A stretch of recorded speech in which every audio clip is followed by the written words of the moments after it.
Welcome, DJ Lawrence James here at Crossfader. I've got 10 years in the industry, DJing in clubs, festivals and worldwide. I'm here to share my experience and knowledge of the topics that you want to know about, giving you first-hand insight and advice from the DJ industry. This series is all about getting you involved in the conversation. Welcome to the DJ discussion.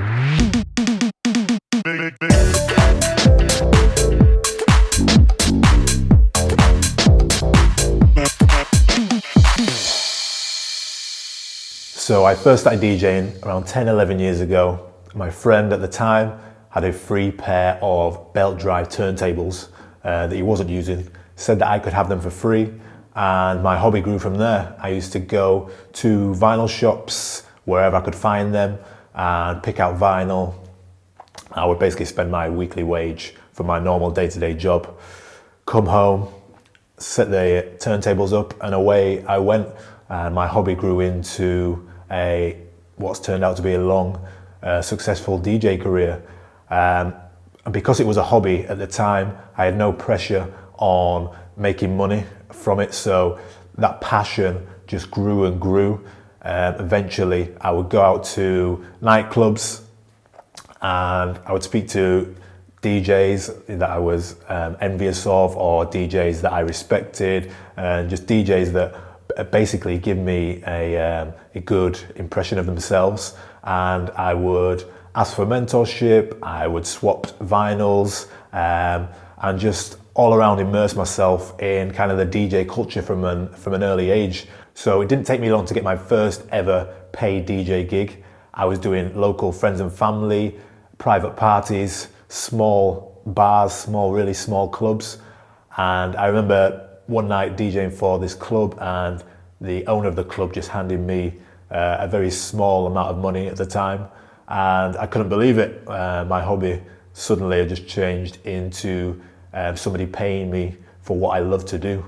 So over the past 10 years, obviously I've developed that hobby and turned that into a prolonged, sustainable DJ career that has been my full-time career, like I say, for the last 10 years. I have been a resident DJ throughout that period of time, which would mean I am the DJ from the start of the night right through to the end of the night.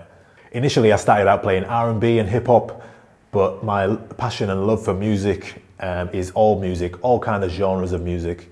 And if you can mix one song into another, you can mix any songs. And if you want to have a sustainable DJ career back then, you would have to be flexible on what you would have to play.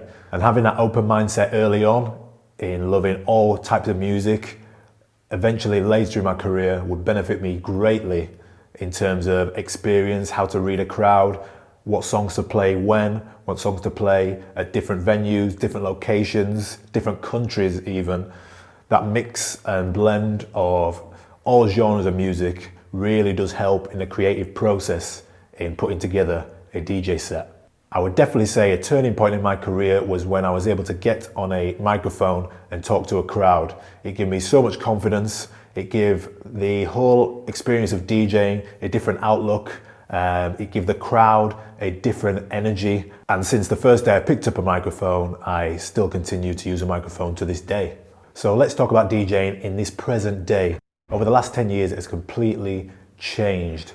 The online social media game has drastically changed the way you approach getting gigs, approach the way you network, and overall, you have to have an online presence these days. Like I said before, I've been a resident DJ throughout my whole career, and over the last couple of years, I started doing online videos to showcase my DJ skills, my DJ talents. And the types of DJ sets that I started to get then were completely different. I'd now gone into the realms of guest set DJing. So the way I book myself DJ sets now is through social media. I do DJ routines, minute, 2 minute, 3 minutes long, to showcase my talents and what I can do in a club environment. So now when I go to shows, there's people in the audience that want to see them exact routines. So I have to practice them routines over and over again, so I'm comfortable in a club setting that I can do these routines that I've learned over the past year, 2 years, that I can do them in a live environment. And that's why people come to see me, because they've seen me on social media, on Facebook and Instagram, doing these really cool DJ sets, DJ tips, little tricks, and people come to see them now in shows. But it's only through the years and years of experience and skills that I'd learned day to day as a resident DJ and DJing at home, practicing all the time, that I was managed to achieve this level of newfound success. So now I'm fortunate enough to be booked for sets all around the world, and that is due to my online presence as a DJ. I have to make sure my Instagram's up to date, my Facebook page, Twitter, all of the things that you could possibly think about, which didn't happen when I first started DJing. Now I have to look at my DJ career as a business. I have to think about marketing, how many gigs I need for the next 3 months, how many gigs I need for the next 6 months. If I post a video up and I put some sponsorship money behind that video to push it, how many DJ gigs do I need in return to make my money back, essentially? Not only that, my Instagram and my Facebook feeds are basically like a portfolio of work. I remember one time a friend contacted me saying, Leeds United are looking for a DJ. Can I pass them your details? So they sent the details through, and the marketing promotion manager of Leeds United saw my Instagram feed and were able to see from the feed the level of DJ that I was. And subsequently, I ended up getting the gig. So that is one example of how Instagram, Facebook helped me. You have to look at your Instagram, your Facebook, your social media as your resume, as your CV. This is how good I am, this is who I am, this is the kind of DJ I am. And that really will help you book gigs and network greatly online. Let's talk about networking. Now, again, networking has changed since I began. I used to go around the club scene, around the club circuit, meeting face to face with promoters, with DJs, club owners, and that is the way I would get work. It's all about who you know in the industry. Now that has changed to a certain degree, but the face to face networking approach is still as strong as ever.